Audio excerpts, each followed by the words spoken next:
I had brand new solar put on my brand new rig at the dealership before I drove away, and it didn't really work great, and then it completely broke, and the culprit was this guy. And today I'm going to tell you what I learned from that experience, so if you have problems with your solar, you know how to fix it too.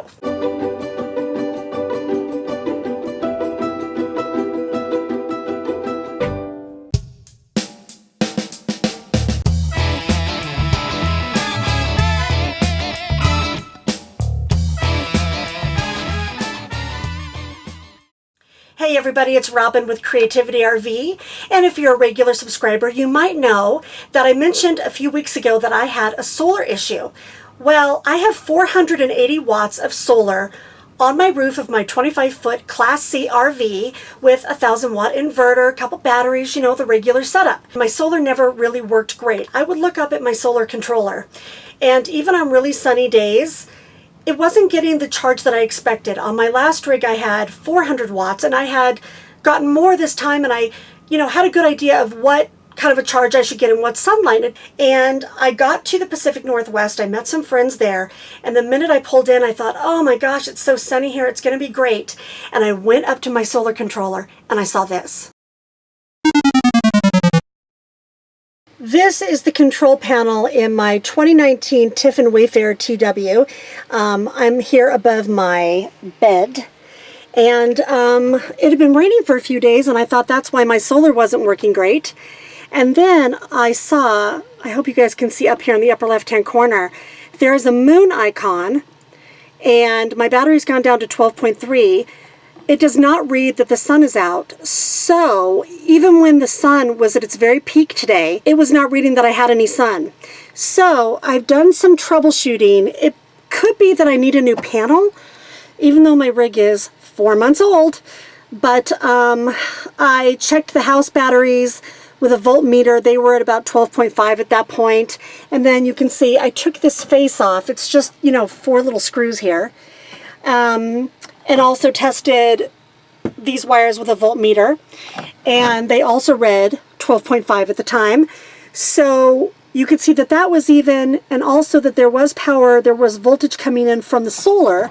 So with that troubleshooting, the next thing was for me to do a soft reset. I took this off to do the volt reading, that's why it's off. You don't have to take it off to do the soft reset, but you just press these 4 buttons down at the bottom. They are the AC, icon, max boost, A and B. You press them all at the same time gently. I was pressing too hard at first. I tried it like 5 times. It didn't work because I was pressing too hard. And it flashes about 4 times. It goes all the way to black, then to white, then to black, then to white, the whole screen. And then it came back up and nothing changed. So now I'm going to do a hard reset. So the soft reboot is easy. You just hit a couple of different buttons. You wait for it to shut down. It reboots itself. I did that, and I still had the problem. And so I decided to call a mobile guy on my own, which you guys know I'm a fan of. I sent him some pictures of what the controller was doing. So then Bill walked me through how to do a hard reboot, which is where you actually take out all the wires. And I'll tell you guys, I'm a writer, I'm not an electrician, and I'm not a solar expert. Just everybody know that right now. And I'm just a gal that is out on the road, and I need my power to live and get my work done. And thank goodness for my friend Donna, because when you take all the wires out, they're not supposed to touch each other. And I was scared. I asked her to come over and just, watch me. And she was originally just going to film a little bit in case I needed it for you guys. But then we ended up using a ton of electrical tape and made like this octopus Frankenstein's monster to hold all the wires apart. And we did that, which when I showed it to Bill the next day, he just laughed because I didn't need to go to all that trouble. Apparently the danger wasn't that real, but we don't know that. So this is what we did. So my trusty friend Donna is filming for me. You guys should check out her Instagram channel. Tell them the name while I start unscrewing. It's Donna's Gang RV Adventures. They don't make it easy. Okay, so I've got 4 wires here, and the secret is not to let them touch and to do them one by one. So I have tape ready to pull them out. I've never done this before, which is why I thought it would be good to have another person here. Tell her I loved her. Okay, there's one. Well, we wanted to make sure they weren't touching, so we really pulled them out and separated them as much as we could with the electrical tape because they wanted to, go back in there. They're taut. So we have them labeled 1, 2, 3, 4. We're going to wait 15 minutes and then put it back in. see if that reboots it or if I need a new panel. Oh my God, this sucks. This is not easy. Ooh, those little hairs. It's hard to get them in there, but we're about to do the last one. But we're not filming as we're doing it because we don't want to shock ourselves. Okay, we got all of them in the right order. Tightened up the screws. We have power. I'm not going to put the screws on the face until tomorrow, but you know, it still says the same thing, which is a moon, no sun, but that's because there's no sun out right now, so I'll find out in the morning.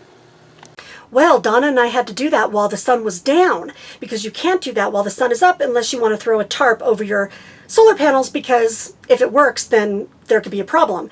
So the next day, the sun rose, and I was really excited, and I run over to my solar controller, and it still had a moon. So I called Bill.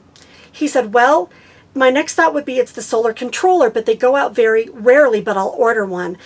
This is why mobile RV guys are great. So he ordered one himself on Prime to come to his house. It was a little bit delayed, so I had to wait a couple of days. Then he came out. We put in the solar controller, and it didn't work. Ugh. So Bill called GoPower, the manufacturer of my controller and my solar, and talked it through with those guys, and they said, of course, we have to get on the roof so that we can see where the problem is. And the problem was this. It wasn't easy for him to find, and actually he had to destroy this in order to determine if it was even the problem, and it made him nervous, but we had already troubleshooted all the other things that we could have done without me having to go into a shop where they completely rip the whole thing apart. This is called an MC4 connector. What it does is it connects the solar panel to the wiring. So the solar panel wire goes in one side and wires into your battery system or your solar controller go out the other side. Well, we couldn't tell that anything was wrong here, but he noticed that one of these little connector areas right here looked a little funny. To him at first it looked like it was a little bit melted, and he had to really strong arm it to get it to come apart. And here's what happened. We could tell that when they crimped the wire into this area, they crushed it. And so it wasn't working great. It worked a little bit, and then it just completely gave up. I called La Mesa. They said that they don't put this together. I called the manufacturer. They said they do, that it comes in all different parts. All I know is whoever connected the MC4 to the wire crimped it right here and crushed the component so that the power wasn't getting through, and finally just gave up. Well, my mobile guy was a pro. He was able to disconnect this whole thing. He had some connectors in his rig that worked to connect my system back up. Now, usually we would put everything inside of a components box.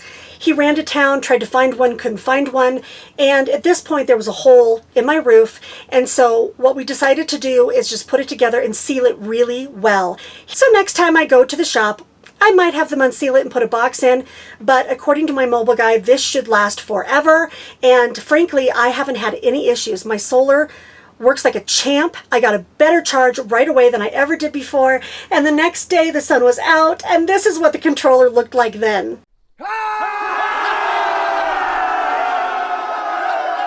And let me tell you that I was really careful to have the mobile guy call GoPower and have him write down on his invoice what they said, and then write down what he thought it was on the invoice, because then I was able to send La Mesa RV pictures beforehand, video from beforehand, the comments from my mobile guy, and his relayed comments from GoPower, and what the total cost was. I sent it to La Mesa, and they paid it. So for those of you that have a warranty and you're not near your dealership, they will do this if you give them the right tools. And I said to the guy at La Mesa, thank you so much for paying it, and it wasn't a hassle at all. He didn't argue with me. He just said, we'll get a check out to you.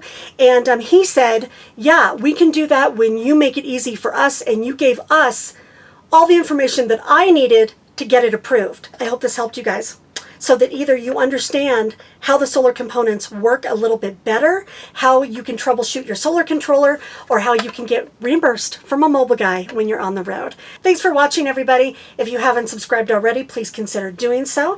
Until I see you on the road, please, everybody out there, have happy travels and be free.